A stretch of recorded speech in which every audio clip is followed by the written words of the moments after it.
Good morning, everyone. My name is Pamela Robinson. I'm the Interim Academic Director of City Building Ryerson, which is our university-wide initiative to mobilize and showcase city building and urban innovation at the university level. Thanks a lot for joining us today for our Fresh Voices session. Our university has recently welcomed a number of new faculty members whose research focuses on a wide range of urban issues with various frameworks. We created this Fresh Voices series to shine a light on their ideas, perspectives, and research priorities. We're really excited to share these fresh voices with you and to provide a platform for you to engage with the Ryerson community and city builders across our region. We hope you'll join us for the whole series. It's been promising so far, and we look forward to the future sessions. Before we begin today, I'd like to do the land acknowledgement. I'd like to confirm our recognition that Toronto is in the Dish with One Spoon territory. The Dish with One Spoon is a treaty between the Anishinaabe, Mississaugas, and the Haudenosaunee that bound them to share the territory and protect the land. Subsequent Indigenous nations and peoples, Europeans, and all newcomers have been invited into this treaty in the spirit of peace, friendship, and respect. At Ryerson, as you know, we are in the process of renaming our institution. We'll put in the chat in a moment a place where you can learn more about this institutional renaming process. And it's important for all of us who are members of the Ryerson community to be active in our thinking about new ways in which we can work with our Indigenous colleagues as we share the land together. So I have a few housekeeping options before we get going and present our presenter today.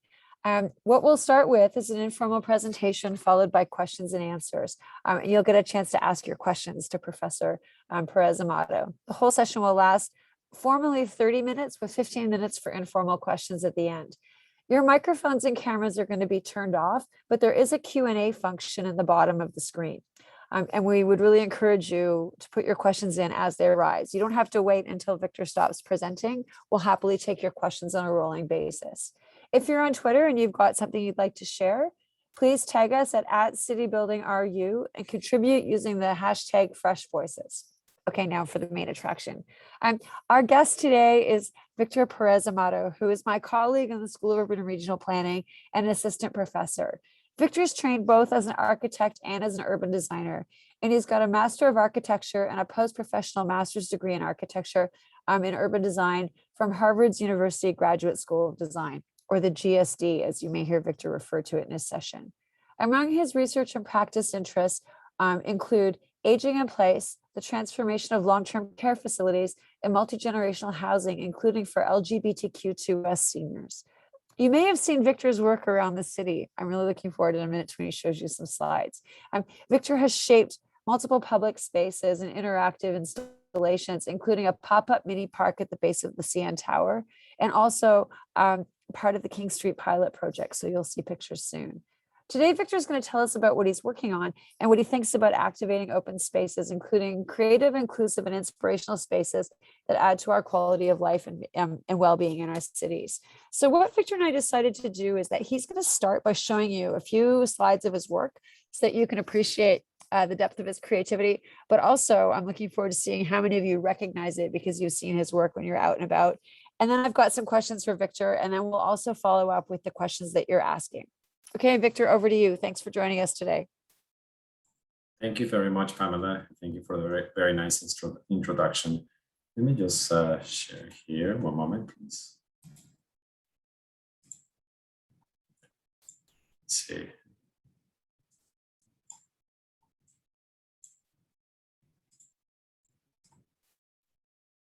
Perfect. Okay, thank you, everyone. Again, I'm Victor Perez-Amado, and thank you, Pamela, for that very nice introduction. I want to share with you again a series of projects that I've worked on, and that is basically part of my research and engage the city at different scales. I would like to start by saying that nowadays, as you might know, cities more than ever are searching for new ways to activate open spaces and improve their citizens' quality, life, and well-being. This is again one of our pop-up parks that we did in King Street as part of the King Street pilot projects. So encouraging this type of social gatherings while offering inclusive inspiration and educational spaces is basically the foundation of my research and creative work. And I would say actually our work, because there's a lot of people that I've worked with when I create these projects. This one, for example, the King Street pilots. Was a very tiny little project that we did, but it brought color and it brought people to the area, and it made it a more interesting place to go in a very big concrete jungle. Basically, it was a test pilot for what is happening nowadays, that they close the streets and they put a lot of open spaces with chairs and other types of projects in it. The design process of what we do consists of one, community consultation workshops, research about the neighborhood, demographics, site studies, and finally, we do fabrication and installation of these prototypes. And all these are based on three main principles that I always talk about. One, ecological education, placemaking, and equity and engagement. And in this case, for example, we have, I worked on the Ontario Place Light exhibition in 2020, where we were creating an immersive art installation that uses a medium of lights and color to create what we call a three-dimensional optical elusive cocoon. And people would go around and jump and like play. People were very excited to go around these installations. And again, the work produced in these courses is fundamentally grounded in the principles of placemaking. Some of you might have heard that, but it's an evolving field of practice that intentionally leverages the power of the arts, culture, and creativity. And we always tried to positively impact different communities. And for example, in this case, we have the Peps and Hex that Pamela was mentioning. It's a pop-up park that promotes urban environmental education about southern plants, native plants in Ontario. And these ones, this installation is now in the base of the CN Tower and has been there for a year and a half. And that allows us again to bring awareness to the value of biodiversity to the heart of urban landscapes. And basically to this concrete jungle, how can you bring biodiversity? How can you bring something that is educational at the base of one of Canada's most iconic monuments, which is the CN Tower? So in this case, you have pebbles that are hosting herbaceous plants native from Southern Ontario. And then you have the hexagons, which are hosting native trees that are important to our ecosystems and our flora. And the Peps and Hex installation was based, again, as I said, on design principles, environmental education, kind of like providing a living field guide or an urban native plant habitat of these trees and wildflowers. And as you might see here, for example, one of inspirational images has been Professor Jean-Marie Lister Garden about what is important to our garden, what is important for us to preserve in our city. And the same for this installation, we are trying to educate people on what is important for our city to have. And even if plants might not be as aesthetically beautiful, such as milkweed, for example, just by planting them in this austere environment, you can have monarch caterpillars appearing all of a sudden, which we found very interesting. On a larger scale of practice, as Pamela have been mentioned, I've been researching about equitable and affordable housing for senior populations in Toronto, and most recently about LGBTQS senior housing. And in this, we include, we do land-based policy studies, urban design. We studied what can be done at the level of landscape and architectural retrofits in the city. What can be done to retrofit our cities to make it more senior friendly? And also now, what can we do for our LGBTQ2S community to make it inclusive in this context? And we also have done, for example, transportation studies and amenities of what can be done and ameliorated in the city of Toronto. Finally, as an example of how you go from public participation at a really small scale and then doing housing retrofits and space activation, we have been working, or I have the opportunity to work for the last 4 years, actually a little bit more longer, with the TRCA, creating what they call SNAP projects in different parts of the city. Some of them have been in Caledon, and my last couple of classes with PLG 720, we've been working at the city of Vaughan, one in Thornhill, and then the next more recent one in Crestland Park. In these projects, called again for urban retrofits and improvement of open spaces and housing, But then we always start studying who lives here and how are we catering our designs and projects to, like, who is important in this photo, and what are we doing that we assessing those needs. And of course, these improvements include, we study watershed plans, sustainable actions for climate change and mitigation, adaptation, and we do photogrammetry studies. We do a lot of site research, and then we create a project that can be implemented. And these again are some of examples of work that we have produced for this for the SNAP projects and for these interventions. Some of the sections that we have produced with our students. And then most important part about these studio projects is that our students have always had the opportunity to participate in real life collaborative projects with planners, engineers, architects, and residents, workshops and design charrettes. So we go, we get our hands dirty, we have our workshops, we put our sticky notes, we gather all this information, and then creatively we find solutions that can be applicable to each site. And again, through all these projects from small to big, it is always the hope that we can, plan, design, and build cities that nourish the collective imagination, and cities that are more beautiful and equitable, as Pamela has been mentioning.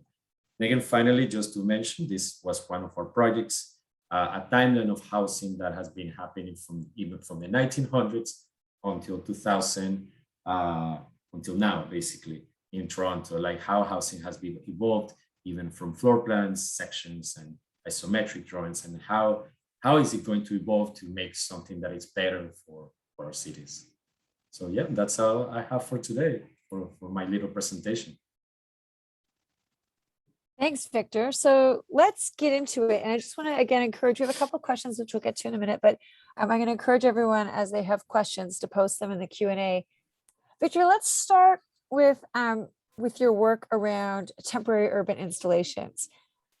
And I want to reflect a little bit about the experience that we had recently on campus. We participated in Parking Day with Urban Minds, a local youth-focused urban organization, where we took over 2 parking spots in front of our school at 105 Bond and did an installation. And in the chat, I'm going to put a link to the Ryerson Today article about the work that we did. One of the things that really interested me about that work, and I'm curious about how this worked with King Street and the CN Tower, is that we were expecting people to be bothered that we were taking over public space on the street, and nobody, like, people engaged with the installation, zero fuss was made. And I wonder, over the arc of your experience doing this kind of work, are you seeing more and more public interest and acceptance of these kinds of installations? And do you think that the COVID Cafe Toronto process has helped with that too? Do you see a difference? I was wondering if we've actually just kind of realized that we should be doing this more and more, unless people are averse to it. Yes. So I will start with the King Street pilots. At the beginning, when we started doing that project, there was a big fuss from everyone, from the city, from residents. People were against it. It's like, oh no, we're taking over parking spots because, and like, how are people going to get by car to our businesses and whatever. So at the end, when we created those installations and people were coming more to the sites, it was very, very interesting. Business owners realized the importance of creating good public space or things that are interesting for people to come. And as you mentioned, I think the pandemic has also opened the eyes for everyone. I think that a lot of residents in downtown, especially, or even in Toronto in general, since the housing crisis is making livable spaces smaller, people are living in like tiny small places in the sky. Open spaces or public areas have become kind of like the backyards of their houses, right? And this has become more prevalent and important. So by having these small iterations and these spaces, you're providing something that is valuable for everyone. And now I feel that people are accepting it more often without hesitation. It's like, oh, cool, what's going on here? This is like something really interesting that we need, that I want to participate or I want to see, right? And then when you're in a confined environment for the last 2 years, the first thing that you want to see is something interesting happening on the street, right? Because there's nothing like yet. So yeah, so that's what happens in that little installation at school. It was something innovative, like after 2 years of being at home. Yeah, it was exciting. Yeah. So with the work at the CN Tower, have you gone down to watch how people are interacting with your installation? Yes, Yeah. we have taken videos from that. So obviously last year in 2020, because people had to stay at home, was a little bit less attended. But this year, when the last couple of times that we have gone, we see like kids jumping on top of the pebbles, like playing with the lights. We see people like using the space for like sleeping, eating, for like, so it's very interesting. And we also this year we added one of like tables where people can sit and read or eat. And not only that, but we have also seen a great variety of like fauna coming into the place, from like birds, from like squirrels, from like even monarch caterpillars, as I showed. So it has been very interesting at both levels, like how in that little concrete plaza, then nothing was happening. All of a sudden, you have people going down. And just to mention, it's not a flat place. It's kind of like an amphitheater that you have to go down. And when you have a research space like that, it's kind of hard to make people have the effort to walk downstairs. And that actually activity is something that hasn't been used since the tower opened. So it's been good. That's cool. Okay, let's talk about King Street a little bit. I'm going to weave in a question from one of our participants. You talked about the process about engaging with residents, and one of our participants asks if that includes working with children at all. How did you work with residents, and how did that process work, and who were the residents that you were able to interact with? Well, so for example, in the King Street pilot, we have to meet one with city people, and they were the ones that were giving us advice. For the one for the Peps and Hex, we met one with the people from the CN Tower. At the beginning, the Peps and Hex was also sponsored by Sidewalk Labs. So we had to meet with them. We had to meet with different ecology experts and like residents, like people from the city that were interested in ecology, for example, and they were giving us advice. In the case of the SNAP projects, we always have like focus groups in those neighborhoods that we are working on. And in those focus groups, we create activities. Let's say in one of the focus groups, it was about activation of parks that were underutilized.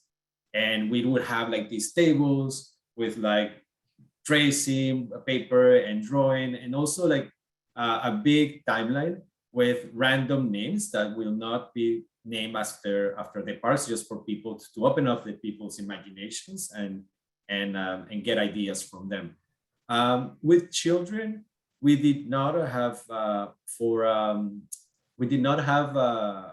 focus groups with children yet. Because that's a little bit different. We have with parents, and we have with other constituents, but not children yet. I think one of the things that's interesting, I don't know the person who has a question, but for those of us who work inside university when we're doing this kind of work as research, doing research that includes children requires significant ethics approval. Yes, exactly. And the university is quite protective of researchers engaging directly with children. So sometimes we get to interact with them with their parents as well, but direct researcher to children research is taken, obviously for good reason, very seriously.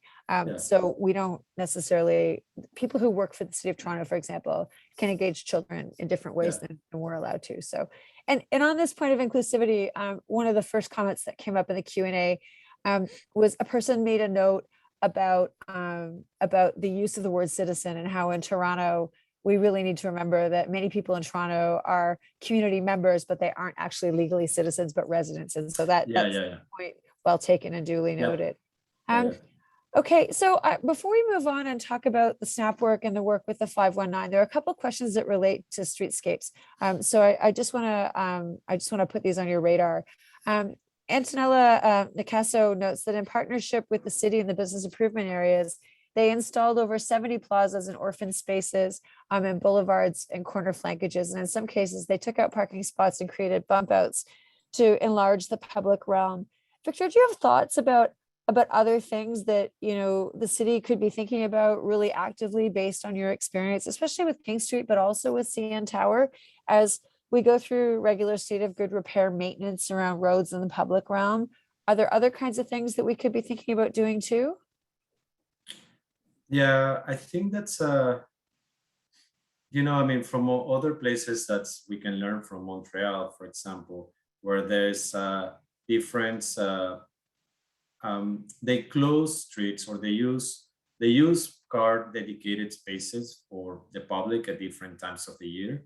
That's something that we should be thinking of in our city as well. How can we give part of that, all that open space for our city? That's one thing. The other part that I find that is very important is that not all parks should be the same, based on kind of like the typical cookie cuts type of planning environments.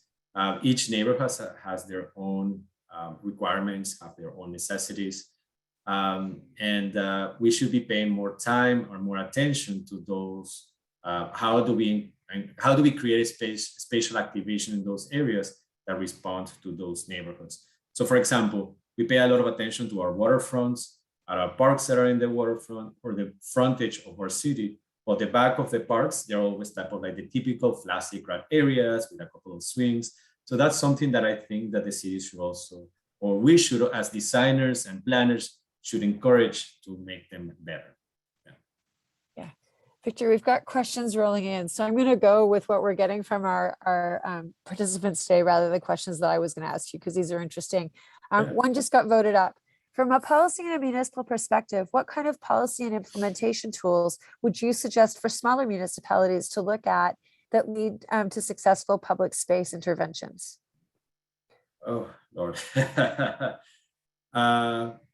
So this is a very loaded question. So for public space activation, there's a couple of things that people need to think about. It's one, who runs that public space? Like, who is for example, in the King Street pilots was the TTC, but then behind the TTC there's the City of Toronto, there's infrastructure, there's everyone that maintains everything. So I would say that and even the police is involved in this type of spaces because they want to make them secure. So you have to go first, understand who is in charge of that space. And then from there, you need kind of like to understand what are kind of like the rules that are applicable to that space and how you can break the rules, basically, to create something that it's applicable. For example, one of the big things that it always happens is like insurance policy, like who's gonna pay for this, or who's liable, who's not, right? So that's like always a big question: who owns the space and who's gonna be in charge of the all that minutia part of the project. And then the other part that is important is the permits when you create this type of public spaces. And it's and that goes back of who owns the space or who runs it, because from there is that you have to start getting through all that policies. Like, okay, let's start getting in conversation with people. Let's get all these permits, which they last forever to get. It's interesting, the focus on smaller municipalities. My work as a planner actually started in a community that had 10,000 people in it. Yeah. And one of the things that I found was a real asset was that our council only had 5 elected officials on it. Yeah. And everybody lived relatively close by small town standards. And so sometimes that proximity makes it easier to try new things because there are few people you have to get on board, but also the distance between the community members and their elected officials is smaller because you bump into each other at the grocery store or at the gas station. And so sometimes I wonder if smaller communities have more to work with in terms of community cohesion and opportunity, because there are fewer people to kind of get through to try and do new things. And I think there's a lot to be learned from smaller places too. Yeah. So this isn't a uniquely big city phenomenon, I don't think. Okay, I'm gonna ask another question. Given your experience and work on public space interventions, both before and after COVID, Who do you think would benefit the most from this kind of work, and where would you love to be able to work next? Well, the people that I would benefit most from this type of public spaces are people that live in like one smaller housing typologies in the city, because they are the ones that are using this as like kind of like a public background. Children, for example, even like seniors. Like, so it's a everyone would benefit out of this. But I feel that people that are stuck at home, and people that can don't have that luxury of having that space inside their house or their apartment, they have something to look for or something that to go outside. And this is not rocket science. For example, people go to the Penway all the time because they have festivals and they have things to show there, right? Or people go to Berksey Park because it's a beautiful fountain, right? So I think that more of this will allow for everyone to be more active and healthier, and to participate more. And for example, in this NAT project, who will get engaged and benefit from this? Everyone who lives in a single family home, right? You never get out of your house there. So by offering like different types of public activation, you make people get out of the house, socialize. So it's a win-win for everyone. It depends on the place. And where would I like to work more in the next phases? Well, I was thinking that as Pamela was mentioning, I'm working with LGBTQ communities, right? So it would be my dream to create more inclusive spaces that involve our community, and things that are that promotes our community in that sense. That's one part. And the other one is I want to focus also my research a little bit more into creating spaces that are catered again for senior populations. How can we create something that it is participatory, but at the same time takes in consideration that our population is getting older with every year that passes? So how can we create spaces that caters towards that? Okay, I'm going to squeeze in 2 more questions before we officially wrap up at 11:30. This one comes from Andrew Scott. Given that there's momentum building for the pedestrianization of Market Street between Front and the Esplanade, what do you believe that space could become? Oh my goodness. So as I mentioned, design and public space doesn't just come with a little magic wand that I am like, aha, this is what I have in my imagination all of a sudden. It comes with a lot of public consultation, and a lot of research that comes with charrettes and focus groups. I would imagine that area could become a little bit more ecological oriented, and also we can. I don't know an answer exactly for that, but every time that I go to that front street, I think that it could be more education in the sense that doesn't have to be all flat grass, that it could give something else to the city. But again, I don't have the magic wand to say this is what it should happen right now again. Yeah. Okay, I'm going to ask one last question, Victor. Do you have any projects on the go on Ryerson's campus or in the neighborhoods around us? Right now on Ryerson campus, I don't know if I can disclose this, but we are in the process of working with the Downtown Young BIA, hopefully by next year, to provide for strategies of public space activation in that area in the next couple of years, kind of like a strategy for a post-pandemic recovery. And we don't know yet what that would look like, because that's at the beginning of the project, but that's what we want to start working on. And Ryerson's campus master plan has. And Ryerson, exactly. Yeah. And we're working with them because Ryerson is really literally right next to them, and we want to create something that it's cohesive and will bring people to the area and make it a place that is a destination for residents. Exactly. I think one of the interesting things about for people who are attending but who aren't Ryerson community members, the plan is to have a very full campus return in January, public health situation permitting. And so there's a chance for all of us to come back and to kind of relearn about our neighborhood, because while people have been away, the neighborhood has continued to grow and change. And so we need to come back and reintroduce ourselves to our neighbors and get to know our new neighbors. But also there's great potential. And we've seen in this city, I think, a potential to do more things outside throughout the year that can be engaging and also working inside current public health guidelines. So the question's a really good one. And I think part of it, the answer is stay tuned because I think it'll be an important part of shared work to come. Okay, so I'm going to formally end this, but if you can sit tight for a minute, I just want to pitch our next session.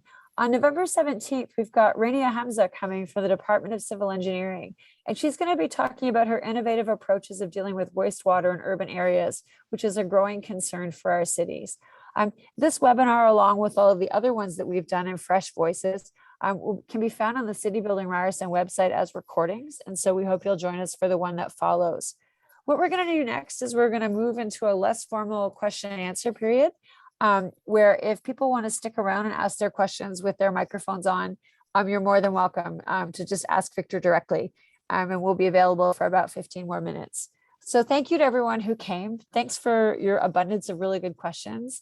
I hope that you found it interesting. Thank you to City Building Ryerson's team behind the scenes for allowing these sessions to continue. And thank you to Victor for making time today during a busy teaching term to come and share your important work. Thank you, Pamela. Welcome. Okay, so for folks who want to stay, we'll take off the share screen. And if you have questions, you can put them in the Q&A or in the chat, or we can ask you if you want us to turn on your mic, we can do that too.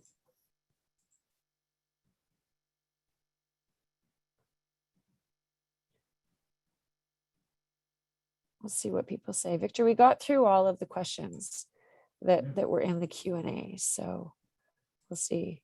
We've got a few folks still around.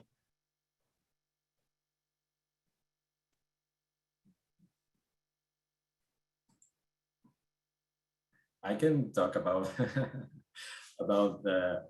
what I think about Ontario Place. Yeah. Oh, someone's got their hand up on the attendees. Let's see. Paula Gallo, go ahead. Yeah. We're going to let you, Luke, well, there you go. Your microphone's on, Paula. Hi. Thank you so much. I appreciate this. I asked the question before about consulting with children, and I am just really interested in this in terms of inclusion and being truly participatory and collaborative. And I know it's absolutely difficult with the ethics and takes a lot more time, but I view children as stakeholders, and if we're consulting with other folks in the community, I'm really committed to figuring out how to bring children into these really important conversations, because it is their future, their present. And I'm just wondering, if there's a way to kind of, I don't know, make that part of the process in some way that makes it not too problematic to actually get your amazing projects done. If there's some way of working with the city to embed that, or whoever your project partners are. So Paula, I can share one thing and then I'll let Victor go. One of the things that we've seen that we've done inside the School of Planning is often we'll partner with teachers directly.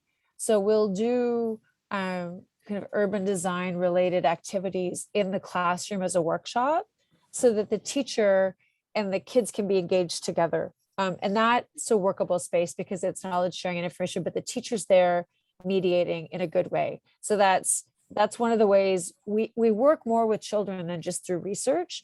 And children's voices certainly find their way into all kinds of planning processes. But that's one of the things. We have a program called Are You a Planner at the planning school, where our students and our alumni work with elementary, middle, and high school teachers on workshops about city building processes in classrooms. So that's one way children's voices inform the work that all of us do. Victor, do you want to add to anything? Yeah, I can add. No, and I totally agree with you, Paula. I think that's bringing children to the equation. It's important. The only part, again, is that when you create consultation and focus groups, they totally have to be, again, separated. You have to bring your parents, but I think it's very important. One of the things, just to mention, for example, we worked in this project with Huron Elementary School in Toronto, which involved children, obviously, because we were kind of like creating a master plan for their campus. But as Pamela was saying, instead of us coming and kind of like with a focus group on top of the children, we work with the teachers in school to create activities and gather ideas of what the children wanted.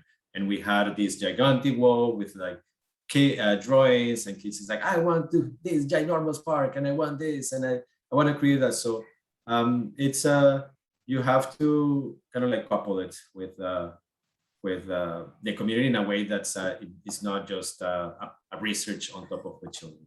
Yeah. Paula, one more thing is that we partner quite a bit with Urban Minds. I don't know if you know that community-based organization or not, but I do. Yeah, we work quite a lot with them.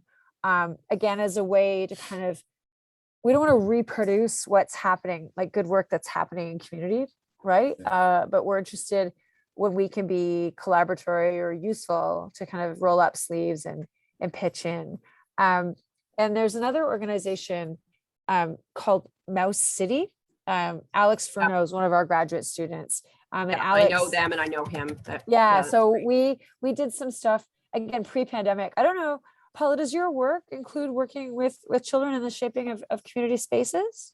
Yeah, that is what I do. And I'm just, so I actually used to be at Evergreen. I know Alex and okay. And my background is education, and I've left Evergreen, and I have a consultancy now. So, but I'm just interested in who is doing this and how they're doing it, because it seems to be, I kind of come at it from an educator standpoint, and I work with teachers. I'm a former teacher.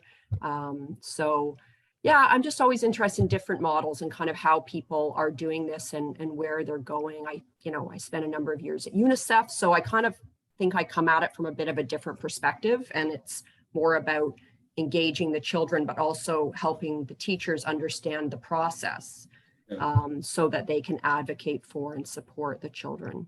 So yeah, it's a little bit more than going in for one session, I guess. That's what I'm saying. It's a little bit more involved. Involving children is a research project on its own.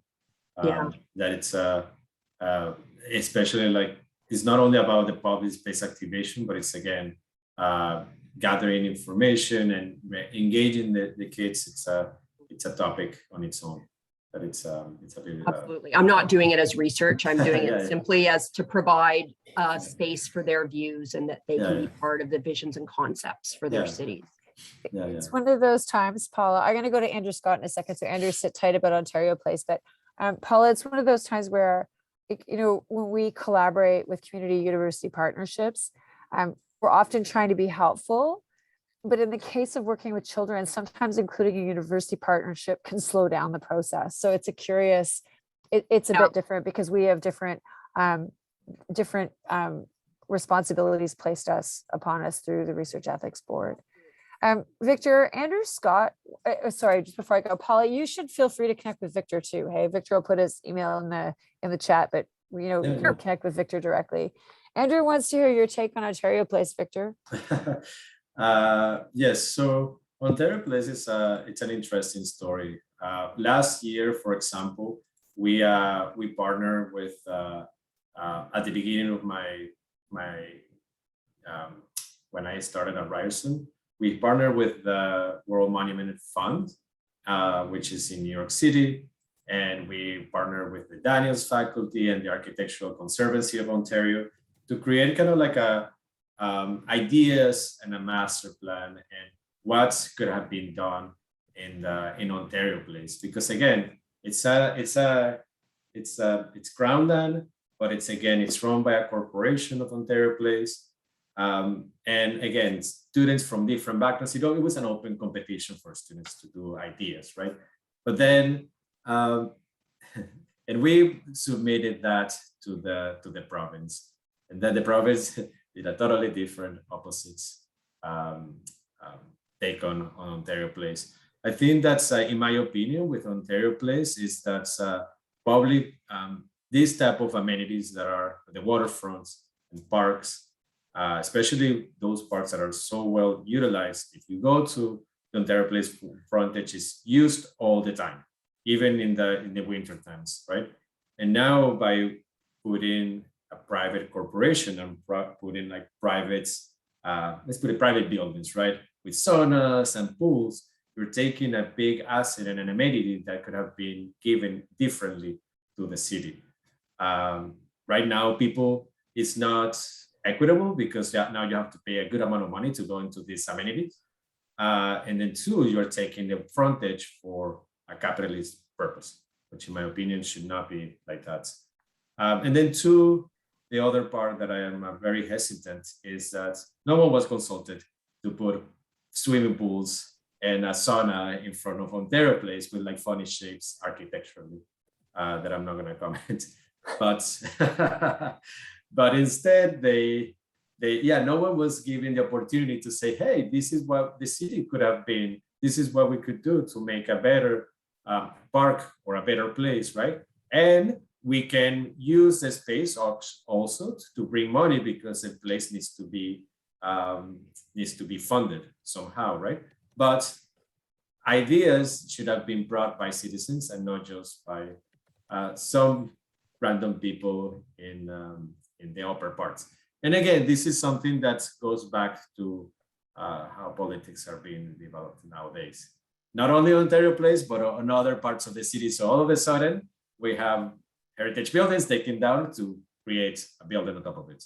So I found that Ontario Place is the same way. It's being a heritage park transforming to a profitable, I don't know, weird environment. So yeah.